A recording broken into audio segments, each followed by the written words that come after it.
Are there any advantage we can get from biking to school? Are there, everybody? Yes, there are at least two positive things. Firstly, it gives a lot of fun to bike to school. We can plan the speed in accordance with our desire. We can take the road we like, and even stop whenever and wherever we want.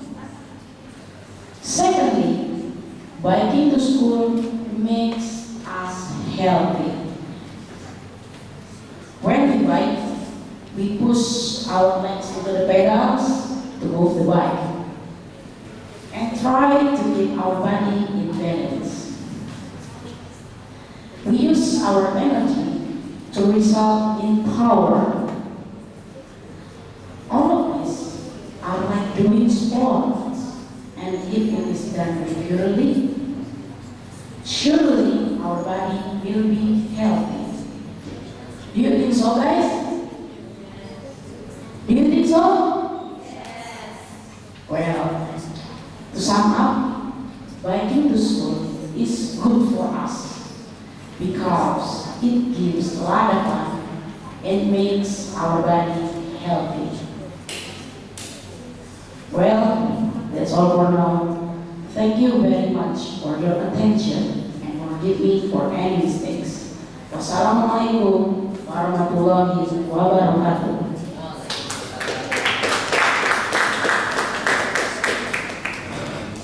Nice, good speech.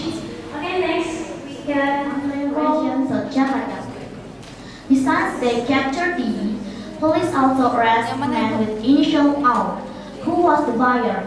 He was caught when he was doing sex with one junior high school student who was caught by the suspect in an apartment in Kemayoran, Central Jakarta. When the officer checked, Al claimed that he paid 2 million rupiah to be able to intimate with one of the teenagers who were sold by the suspect. Currently, the Criminal Investigation Unit police officers in Central Jakarta are still expanding this case, but suspects are considered to have met sexual exploitation with minors under child protection legislation. Meanwhile, Didi said he did not necessarily seek buyer from the young girls. According to him, the victims asked him to find men to fulfill their economic needs. All Didi's trafficked children, mostly still a junior high school students, all Didi's trafficked children, mostly still they are friends who lived in the same area in Manggarai, South Jakarta, and not far from the suspect's house. Thank you for your attention. Assalamualaikum warahmatullahi wabarakatuh.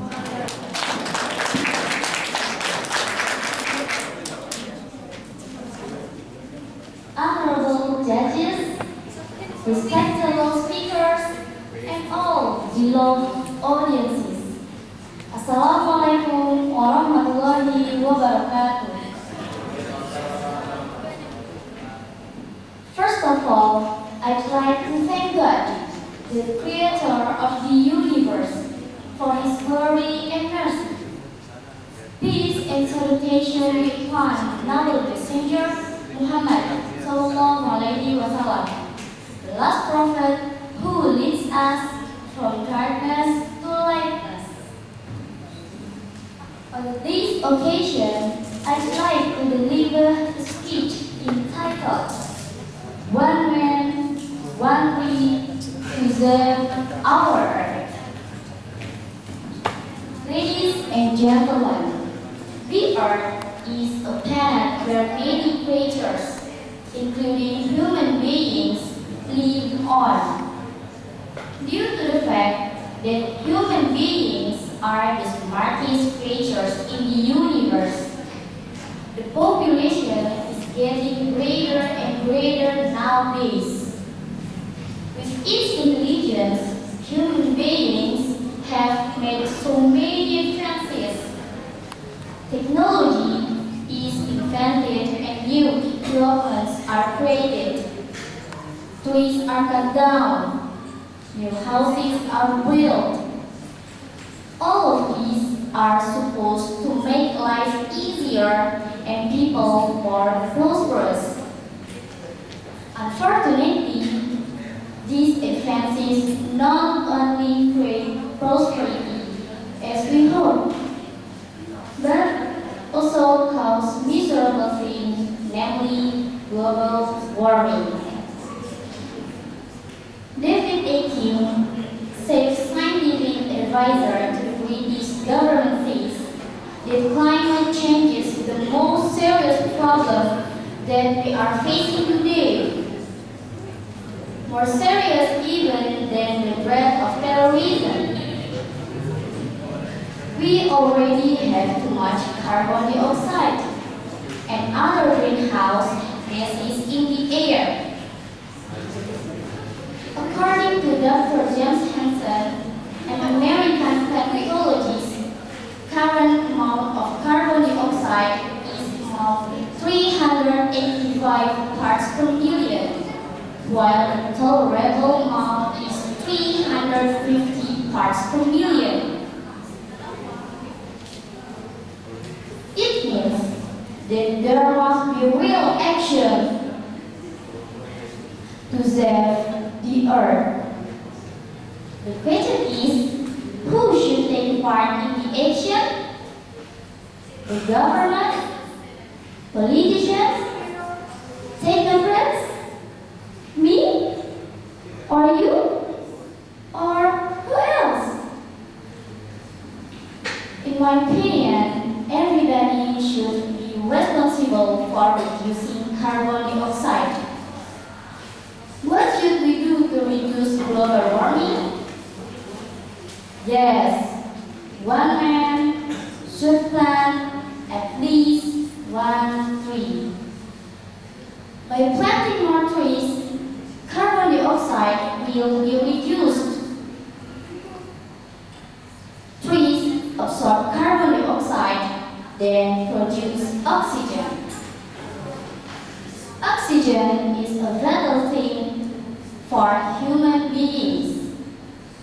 We can't live without oxygen.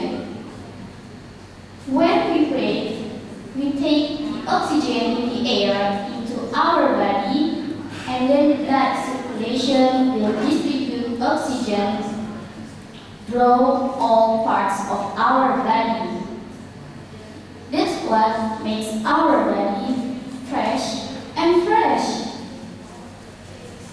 What do you think, guys? Do you agree everybody should plant at least one tree to save our earth? Yes. Do you agree, guys? Yes. Well, that's all for now. Thank you very much for your attention and forgive me for any mistakes. Wassalamualaikum warahmatullahi wabarakatuh.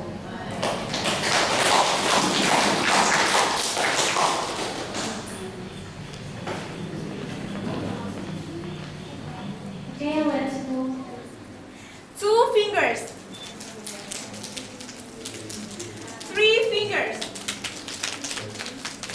4 fingers, and 5 fingers. Okay, stop. Okay, once more. 3 fingers, 1 finger, 2 finger, 4 finger, 1 finger, 2 finger, 3 finger, and 5 fingers. Okay. Please sit down.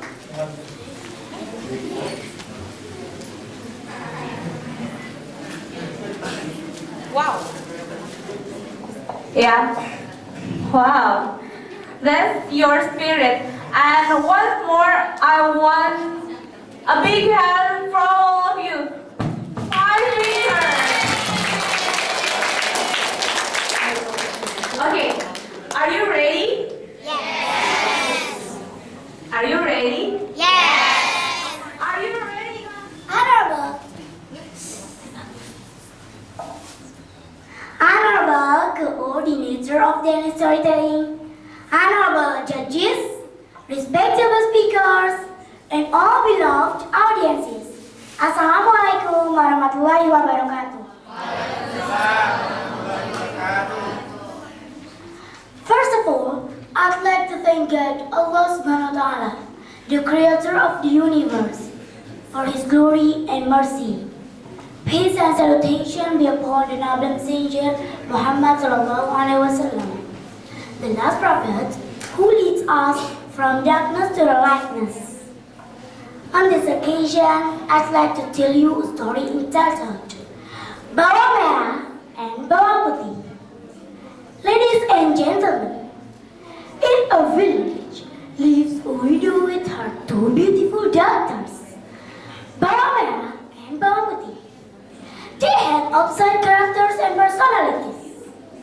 Bawang Putih was diligent, kind, honest, and humble. Meanwhile, Bawang Merah was lazy, glamorous, brutal, and fierce. It was Bawang Putih who did all the works in the house, doing the laundry, cooking, cleaning. Essentially, our works were carried out by herself. Meanwhile, Bawang Merah and the widow just spent time making themselves up. But Bawang Putih never complained. The bad fate she had to face. One day, Bawang Putih was doing her stepmother and sister's laundry. She didn't realize it when a piece of cloth belonged to her mother, who was washed better ever. How sad she was. She would be punished and expelled from home. Being afraid, Bawang Putih kept looking and walking along the river with his strong hand. Surprisingly, there was a very old woman in the cave. And Bawang Putih asked the old woman, "Excuse me, madam, do you see a cloth washing in the river? I lost it while I was washing it." Laughing, the old woman said, "Young lady, I know the cloth you are looking for. I will hand it to you under one condition." "Under one condition? What is it, madam?" asked Bawang Putih. "You have to rob assisting me. Do you hear, young lady?" asked the old woman. Yes, madam. I agree to whatever you want me to." Bawang Putih was used to have a heart, so that her work pleased the old woman. When it was late in the afternoon, the old woman said, "Young lady, it's already been late. I'm very thankful. You have helped me, assisted me a lot of things. It's time to go home, and in return of your hard working, I will give you the cloth and a pumpkin. I have two pumpkins. One is larger than the other. Which one do you prefer, young lady?" After thinking for a while, Bawang Putih said, "Thank you, madam. I will take this one." The old woman was surprised why Bawang Putih didn't take the large one. Returning home, the widow and Bawang Merah were very angry. "Bawang Putih, why have you been stupid? You should have been back home several hours ago." Bawang Putih told them what happened, but her stepmother was still angry. "You come home late and only bring one small pumpkin? Stupid girl! Oh my God! You really diamond! You small girl, naturally and golden! No, who get rich, mom? Who get rich?" But when do you go to the Ottoman and take the larger pumpkin, darling? This way I'll get me richer. "Sure, I will go to the larger pumpkin," said Bawang Merah. Fearfully intrigued, Bawang Merah followed the steps touched by Bawang Putih. She came to the cave where the old woman lived. Bawang Merah refused the old woman's order to work, and she even ordered the old woman to give her the larger pumpkin. And so the old woman gave it to Bawang Merah. Bawang Merah happily broke the pumpkin, imagining how much relief she would get. Returning home, the widow welcomed her beloved daughters. "Oh, my darling, how clever you are. You got a large creator. Let's mush the pumpkin on a patient and longer to see how much early we will get. Bawang putih smush the pumpkin's crown. Oh, snakes, snakes! There are snakes, Mom! I'm afraid, Mom! I'm afraid! Instead of the cherry coming out of the pumpkin, but there is terrifying poison of snakes. The widow and Bawang Merah finally realized what they did all this time was wrong and asked Bawang Putih to forgive them. Well, ladies and gentlemen, this is the end of the story. The moral value we can learn from the story is that we should not be greedy and be kind to others. Thank you very much for your attention and forgive me for any mistakes. Wassalamualaikum warahmatullahi wabarakatuh. Honorable coordinator of the English storytelling, honorable judges, respectable speakers, and all the left audiences. Assalamualaikum warahmatullahi wabarakatuh. First of all, I'd like to thank God, the creator of the universe, for his glory and mercy. Peace and salvation be upon the noble messenger Muhammad sallallahu alaihi wasallam, the last prophet who leads us from the darkness to the lightness. Ladies and gentlemen, on this occasion, let me tell you a story entitled The Mouse, Deer, and the Turtle. Once upon a time, there was a mouse, deer, and a turtle that had been friends for ages. One day, they went fishing the lake. As they were chatting about their plane, they met an antelope, deer, white boar, a bear, rhinoceros, a bull, a buffalo, and an elephant. "Hi buddies, where are you going?" asked the elephant. "We are visiting the lake," the mouse deer explained. "Can I join then?" the elephant asked. "Sure, the more the merrier," they answered happily. Soon, they joined the monkey in the lake. Not long after that, they reached their destination. Then, the antelope were fishing. Wow, what a splendid catch! The number was amazing. Some of them carried fish in their shoulders, and others put them and tied them up on para-para, sharpened from bamboo to the dry fish. Then, they smoked the fish. The bear was assigned to keep the fish while the others went fishing, because he had a huge body, long nails, and a sharp teeth. Shortly, a starving tiger was seen aboarding without warning. The tiger said, "Hi bear, give us fish to me." The bear snapped at the surface. "We were catfishing and smoking the fish, but you would like to deliver them all?" Soon after these words of words, they began fighting. Then, they discussed ways of how to solve the problem and decided to assign the elephant to keep the fish. Because his body was much bigger and his legs were strong and sturdy. But guess what happened? The tiger came back. He didn't care when the elephant was working hard to keep the fish.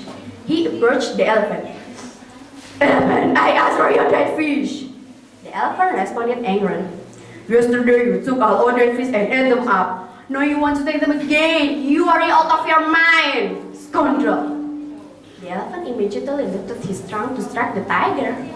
However, the tiger skillfully avoided the blow. What a first target it was! Now, the ones that never got their return were the mouse, deer, and the turtle, since the turtle was negated weak and powerless. Soon after this war, mouse deer looked busy making rotten circles. And then, mouse deer looked up at the sky as if he was observing something. From the distance, the tiger spied what he was doing. It made him wonder what he was up to and slowly approached the mouse deer. The tiger came up to him and said, "Dear mouse deer, I'd like to ask you for your dried fish." "Oh, please help yourself to the fish. Eat until you're satisfied. I'm busy making a necklace, bracelet, and a chain." He kept on making rotten circles till they helped if he didn't take any notice of the tiger. This amazed the tiger even more to see mouse deer's behavior. Then he asked, "What are halves of rotten bracelets for?" The mouse deer answered quickly, "Just put on the bracelets, can see what's going on in the sky. Behold, there are lots of people dancing and swaying their bodies joyful. They're really having fun." While answering, he put bracelets on his head, around his knees, his elbows, and his thigh. Afterwards, he looked upwards as if he was enjoying wonderful scenery in the sky. Most dear, can you possibly lend me those bracelets for a while? How happy Most dear was when he heard that. But he didn't want to show his joy. He asked the tiger to sit on the ground and spread his hands and legs apart. Then he put so many rata on his hands, legs, and his neck.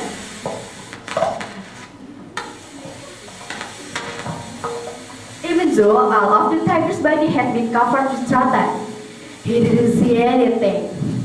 Therefore, the tiger said plainly, I don't see anything. No one is dancing and swaying. My neck is right now.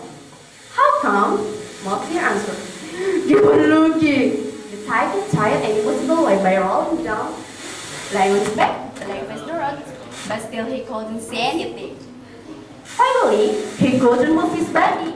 Moxie laughed. Do you get the point? You have rolled our great fish. How dare you do that to us? Said the Most dear narrator. Forgive me, Most dear. Please release me. The tiger begged for mercy. Okay, I'll release you if you tell me where you hit right under of the giant fish. It's over there under the apple tree and its roots. The tiger answered pitifully.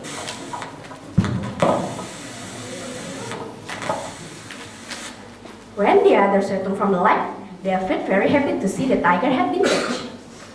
Now, ladies and gentlemen, well, that's the end of the story. The moral value we can take from the story is that we have to recognize something. As a perfect saying, nothing to sell, nothing to buy. Thank you very much for your attention and forgive me for any mistakes. Wassalamualaikum warahmatullahi wabarakatuh.